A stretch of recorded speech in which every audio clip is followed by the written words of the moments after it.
ধারে অবস্থিত আমাদের এই অমৃত বন্ধু কুসুমচারণী বিদ্যা মন্দির।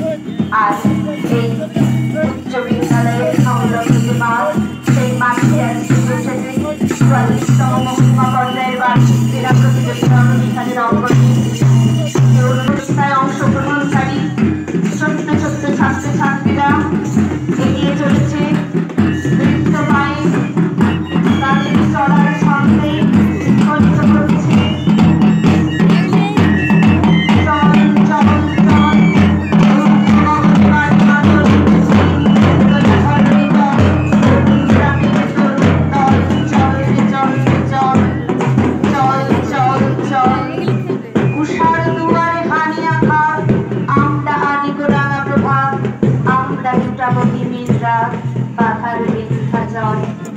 নবনবীনের গাহিয়া গান সজীব করিব মহাশ্মশান আমরা দাঁড়িব নতুন প্রাণ বাহুতে নবীন পথ চল রে চল রে চল চল চল চল চল রে নওজোয়ান শোন রে পাতিয়া কান মৃত্যু তরুণ দুয়ারে দুয়ারে জীবনের আহ্বান থাম রে থাম আগল চল রে চল রে চল চল চল চল।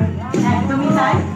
আজকে আমরা এই ক্রীড়াঙ্গনে যারা উপস্থিত আছি তাদের সকলেই দেখতে পাচ্ছি যে এই কয়েকদিনে আমাদের যে অঞ্চলের ক্রীড়া হচ্ছিল তারপরে আমাদের চক্রের ক্রীড়া সমাপন করে আমরা আজকে মহকুমা স্তরীয় যে ক্রীড়াঙ্গনে এসে পৌঁছেছি সেই ক্রীড়াঙ্গন দেখেও কিন্তু আমরা মুগ্ধ হয়ে যাচ্ছি। আমাদের এই ক্রীড়াঙ্গন সুন্দরভাবে সুসজ্জিত করতে যাদের অবদান রয়েছে আমাদের আজকের এই অনুষ্ঠানের আহ্বায়ক সম্মাননীয়া কল্যাণী ওরাও মহাশয়া, সাথে প্রণব চন্দ্র দাস, সাথে রয়েছে নূর আলম মহাশয়, সাথে রয়েছে আমাদের অন্যান্য শিক্ষক শিক্ষিকাবৃন্দ এবং এই কমিটির যারা দায়িত্বে রয়েছেন তারা সুনিপুণ দক্ষ হাতি তাদের দাঁড়িয়ে থেকে তারা এত সুন্দর একটি পরিবেশ উপহার দিয়েছে। একদমই তাই। আমাদের মাঠ দেখলে আমাদের গর্বে মুখ ভরে যাচ্ছে।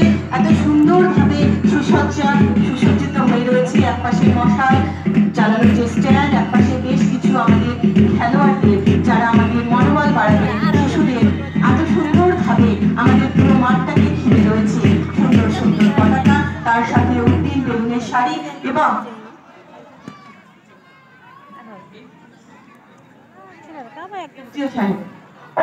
ইতিমধ্যে